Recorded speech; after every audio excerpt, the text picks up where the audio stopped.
Hey guys, welcome back. So today we're just outside of Ankara, Turkey at the MKE manufacturing facilities where they make the new MPT-76 Turkish service rifle. We've been given the opportunity to closely examine this rifle and to even shoot this rifle, and we're going to bring you guys along. Hope you enjoy. Let's get going.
This is the MPT-76. MPT is Turkish for Modern Infantry Rifle. The 76 is a play on the caliber of the rifle, which is 7.62 NATO. This rifle is slated to replace the G3A4 in Turkish military service. The Turkish developers of the rifle have told me that this rifle was built from the ground up to meet their military needs. Now, obviously, this rifle borrows from other historic rifles, such as the AR-10, and I'll leave it up to you as the viewer to decide whether or not it draws other design inspirations from more modern rifles. But let's talk a little bit about the unique features of this rifle and some of the features it shares with other rifles out there. Let's start at the buttstock. The buttstock, I've never seen anything quite like this before. It actually has 12 positions. You can set this stock to an incredible length. You push a button on the rear and rotate it, pull it out to the desired length, turn it, and it locks. It has numbers marked on the top of the buffer tube here, so you know exactly what your stock setting is, so you can collapse it, move it back and forth, and put it back to whatever position you would like it to be in. You'll also notice that the rear of the receiver is a little bit thicker than what you may have seen on other AR-10 type rifles.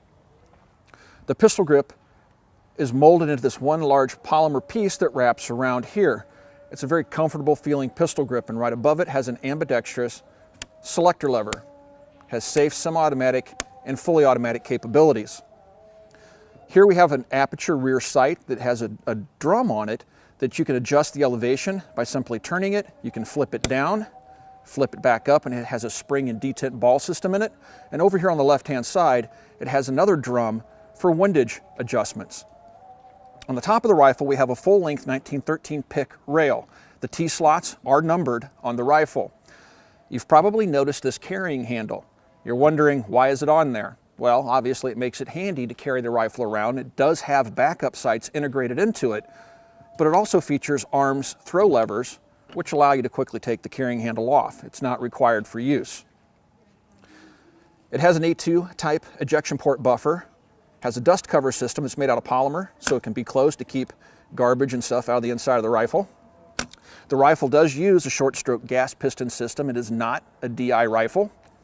Moving forward, we have the front sight, which has a little bar and spring that you pull up on. It reminds me of the SCAR series of rifles. Pull that up, and you can fold the sight down out of the way, obviously setting the rifle up for use with red dot sights or even magnified optics or night vision, D-balls, things such as that. The aluminum rail here in the front, now it does have the T-slots for the 1913 rail permanently molded into the aluminum handguard, and the same is true on the bottom. However, on the sides, you'll see screw holes where you can add or remove additional rail sections. We have two short rail sections already mounted to the handguard up here in the front. On the bottom side, you'll notice this curved polymer piece. You can actually move this polymer piece forward and back and use it as a hand rest, or you can completely take it off the rifle, leaving a full 1913 rail on the underside, so you can put vertical fore-end grips and things like that as well on the gun. One thing I've noticed is that when you have this all the way to the rear, you can't hinge the upper and lower apart when you're field stripping it. You do need to move this forward so that when you pop this rear pin, you can actually hinge the two parts apart. Moving out here, it does have a bayonet lug on the end of the barrel, and then just a standard flash hider out on the end of the barrel itself. The rifle fires from a 20-round polymer magazine, so you can see through it. It's somewhat translucent. And the fire controls are very similar to the AR-15 or AR-10. The magazine release is right here by my index finger, but also on the opposite side of the rifle, you'll find that you have a magazine release here as well, and then here is your bolt release right here. It's a paddle very similar to the AR-15 or AR-10.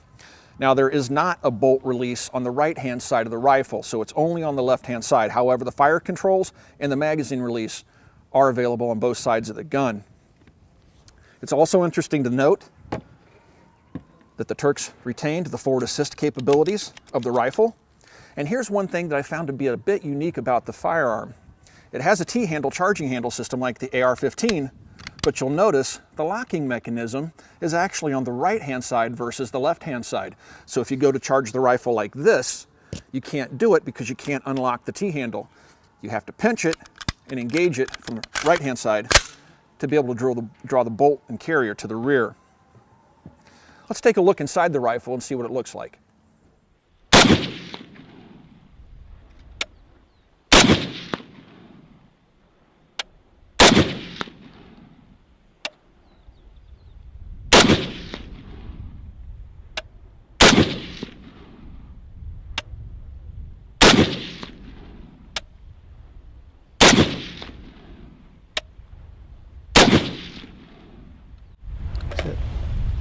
That is really, really sweet.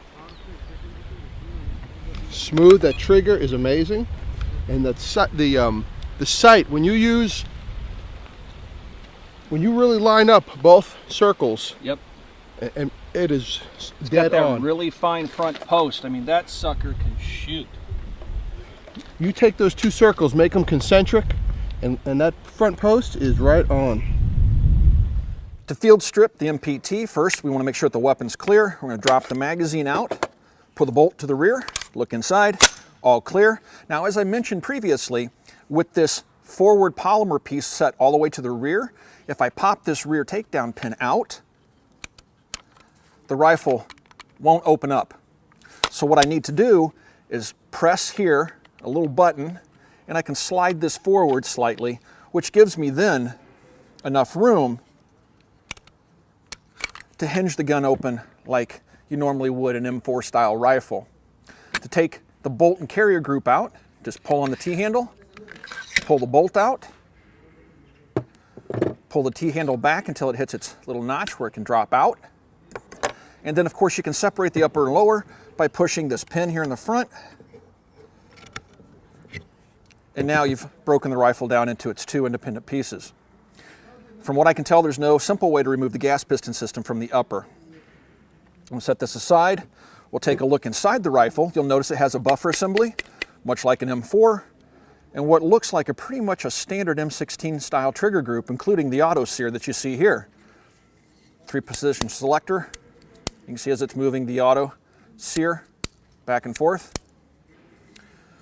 All right, so let's take the bolt apart. Now this is a little bit different. It looks like a standard AR-10 bolt, but you'll notice that it's under spring pressure.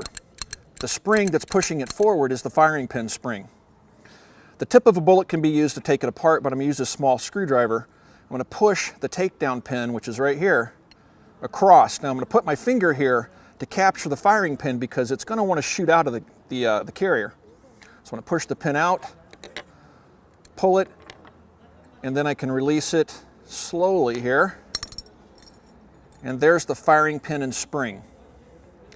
The retaining pin actually goes to the rear of the firing pin, which is slightly different than the M4. Set that aside. Have the cam pin right here. I can draw the cam pin out. I don't have to rotate it. And draw the bolt out of the carrier. You'll notice it looks very familiar to you if you're used to the M16. Here's the face of the bolt, the extractor.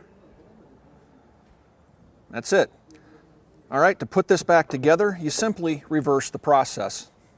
I hope you guys enjoyed taking an exclusive first look at the new MPT-76 rifle. I felt very fortunate to have the opportunity not only to closely examine this rifle, but also to fire it while here in Turkey. Zenith Firearms tells me that they hope to import this rifle in 2016. They're making no promises though, but they are looking into that possibility. I can honestly say I hope to see this rifle on the US market. I think it has a lot of potential and a lot of interesting features. If you guys have any questions about anything you've seen in this video, you can ask those questions on our Facebook page. You can find us on Facebook at facebook.com/military arms. Also, please come by and check out coppercustom.com, which is our online store. If you'd like to support the Military Arms channel, that's the best possible way to support us. Shop at our store. Thanks again for watching, everybody. We'll talk to you guys soon.